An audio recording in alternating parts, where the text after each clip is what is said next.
a Ministry of Tourism or a future Ministry of Tourism can't do anything to avoid droughts. but what government needs to do is to, especially in the face of climate change becoming a more immediate reality, and we will be more affected by climate change, you probably know, Southern Africa, than most other regions in the world. So where temperature increases have already happened, we've got a double the temperature increase applicable in South Africa. So given that we already are a drought-prone country, we have periodic droughts in different parts of the country, and we already are a flood-prone country. All these years we've had floods. What's happening now is the droughts are more severe and they're more frequent. The flooding, the storms, the intensity is great, as we've seen in Mozambique and now here in Durban, and more frequent. So you're seeing more dramatic climatic events, if you like, and that's not going to stop. So the challenge really is to, for those of you who are in the climate change business, I mean, there's the mitigation side of it. We've got to, globally, we've got to do more to reduce carbon emissions, all of that. But for the immediate, even if we do all of the right things in South Africa, we'll be at the mercy of what other people are doing elsewhere in the world, in the whole African country. So the adaptation side of it is so important for us, is to plan for that kind of reality of droughts, and to ensure that we're just more resilient, if you like. So but that's not the responsibility of the Ministry of Tourism. Where tourism could come into the picture is a reflection on how it was responded to in Cape Town, in the Western Cape. One side of it's really good. A sort of an action call on consumers in the province to say, and of course water restrictions, and and people became. I say this because half of my life I live in Cape Town. I come from Cape Town, and people became really water conscious. It did have that effect, and it's a more lasting effect, because suddenly every drop of water counts. Having said that, messaging in tourism, messaging is very important. So they sent out a message with all good intention, and that was the day zero message. Look, if we aren't very, very careful, in 60 days from now, we're going to be out of water. Well, I'm afraid that was disastrous messaging for tourism, because who wants to be in a city? It's one thing if you're in a little town and you have your bottles of water with you or something like that, and you can just drive off to the town where there is water. You're in a city for your holiday in Cape Town, and bang, no water. So and those are the fears that people had. So it had a dramatic, I'm sure your own research shows you, dramatic impact on tourism numbers. So messaging becomes very important. We are going to have droughts. We are going to have from time to time. UK has them, by the way. Yes. You've had water restrictions in the UK. Yeah. But you don't say, don't come to the UK, because we have water, we're having water restrictions. We're not allowing people to water their lawns or something like that. We've had water restrictions periodically in Cape Town for decades, every now and again in summer because it's a dry season. Sometimes not, sometimes yes. But now it's going to be more frequent than more yes than not yes. Okay, so from a tourism point of view, get the messaging right. I would argue that in the face of a drought like that, I know it's a difficult thing to manage. You can encourage, as people do anyway, responsible tourism.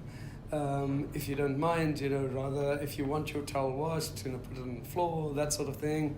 You don't necessarily need your linen changed every day, and that's all water conservation. Little note to say, water is a scarce commodity or something like that. But I would say don't restrict tourists in hotels and guest houses. If there are water restrictions, either exempt them from the water restrictions or lessen the restrictions, in the sense that people are on holiday. And I know people are not irresponsible necessarily, but they want to luxuriate. At least that swimming pool, if all other swimming pools in Cape Town, and there are zillions of them, at least the guest house swimming pool should be allowed to keep it topped up. So consider the economy, consider tourism. So I think that's how we're more likely to engage with future droughts. Okay, we've also done a few concrete things to encourage people, because it's sort of energy and water, if you like, electricity and water. We had fortunately, just for a few weeks, we had a few weeks where, there was what we call load shedding or power cuts for a couple of hours a day. Disastrous for tourism, because you don't know when it's going to be, and so you are alerted before, but if it's 7 o'clock in the evening and you go to a restaurant, bang, cut, just when they're in the middle of preparing your meal, not good. But it only lasted for a few weeks, and so we kind of sort of have it under control. But the Department of Tourism, some years ago, when we had, I think it was 2016 or something like that, when we also had some load shedding, we introduced a program to financially assist establishments to retrofit, and we call it the Green Incentive Program. What's it called? The Green Incentive Program, I think.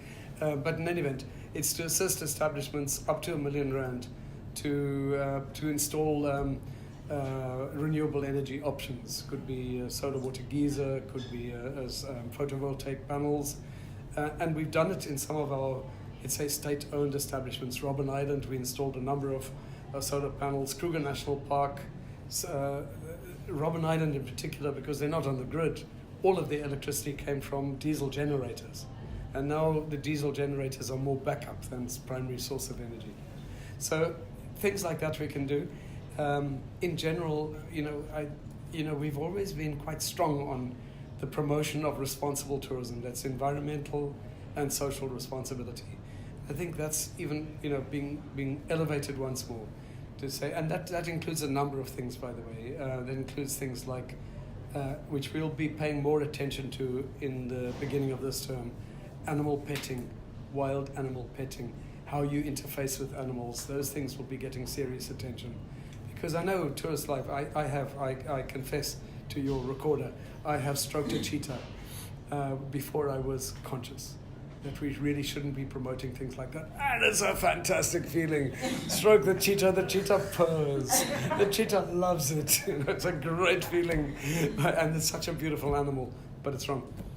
And so, we must be what we are. We're a place where you can see wild animals in the wild. Not in zoos, but in the wild. And so in general, do you think things which should come from legislation or should be industry-led? No, things like that.